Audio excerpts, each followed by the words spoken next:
સાબરકાંઠાના પ્રાંતિજના મજરા ગામમાં જૂથ અથડામણ થઈ છે। બે જૂથ સામસામે આવતા મકાન વાહનોમાં તોડફોડ કરવામાં આવી છે। મકાન અને બે ઘરને કરાયા આગના હવાલે। ગામમાં આવેલા મંદિરમાં વહીવટ મુદ્દે બે સમુદાય સામસામે આવી ગયા હતા। પહેલા પથ્થરમારા બાદ તોડફોડ અને આગચંપીની ઘટના સામે આવી છે। બે લોકો ઇજાગ્રસ્ત થતા સારવાર માટે હોસ્પિટલ ખાતે લઈ જવામાં આવ્યા છે। ઘટના અંગે જાણ થતા ગામમાં પોલીસનો બંદોબસ્ત ગોઠવી દેવામાં આવ્યો છે। સાબરકાંઠાના પ્રાંતિજના મજરા ગામમાં જૂથ અથડામણની જે ઘટના સામે આવી છે, આપ જુઓ બંને જૂથો સામસામે આવતા મકાનો છે ત્યાં આસપાસના તેને તોડફોડ કરવામાં આવી છે। બે અલગ અલગ જૂથ જેમની વચ્ચે બબાલ વિડીયો સામે આવ્યો છે। કોઈએ પોતાના મોબાઈલમાં આ દ્રશ્યો કેદ કર્યા છે। જે વાહનો ત્યાં પડ્યા હતા એ વાહનોમાં પણ તોડફોડ કરવામાં આવી છે અને હાલ આ ગામમાં પોલીસનો ચુસ્ત બંદોબસ્ત ગોઠવી દેવામાં આવ્યો છે। સાબરકાંઠા જિલ્લાના પ્રાંતિજના મજરા ગામે નજીવી બાબતે તોડફોડ થવા પામી હતી અને જૂથ અથડામણ થઈ હતી। ભૈરવ દાદાનું મંદિર છે તેના આસપાસ વિસ્તારમાં ઉપરાંત જે ફળિયામાં પણ જે ટોળાએ તોફાન મચાવી દીધું હતું અને ત્યારબાદ જે એક વાહનમાં આગચંપી કરી હતી। આ ઘટનાની જાણ થતા પોલીસને પોલીસ ઘટના સ્થળે આવી પહોંચી હતી। બીજી તરફ ફાયર બ્રિગેડ પણ આવી પહોંચી હતી।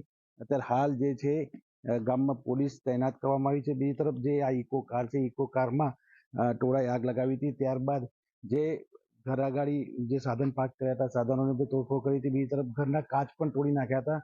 જે આ જે મજરા ગામ છે, મજરા ગામમાં લગભગ 200 થી વધુ પટેલ પરિવારો જે રહેતા હોય છે ત્યાં આ તોડફોડ કરવા ટોળાએ લાગી હતી। બીજી તરફ આપણી સાથે છે જે મજરા જે ગામમાં મંદિર છે, મંદિરની સામે રહેતા રાકેશભાઈ છે। રાકેશભાઈના ઘરે પોતાની ઇકોને આગ લગાવી હતી। કેવી રીતે લગાવી હતી આગને, શું થયું હતું?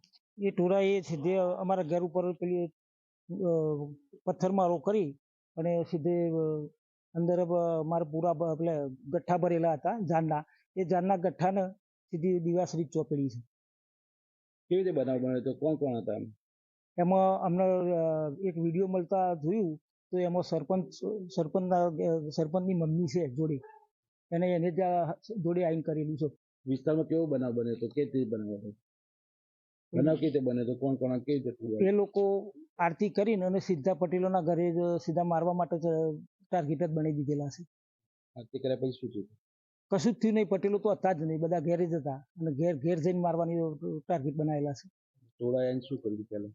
સીધું એ લોકોએ પથ્થરમારો ચાલુ કરી દીધું અને પછી આગ લગાવી।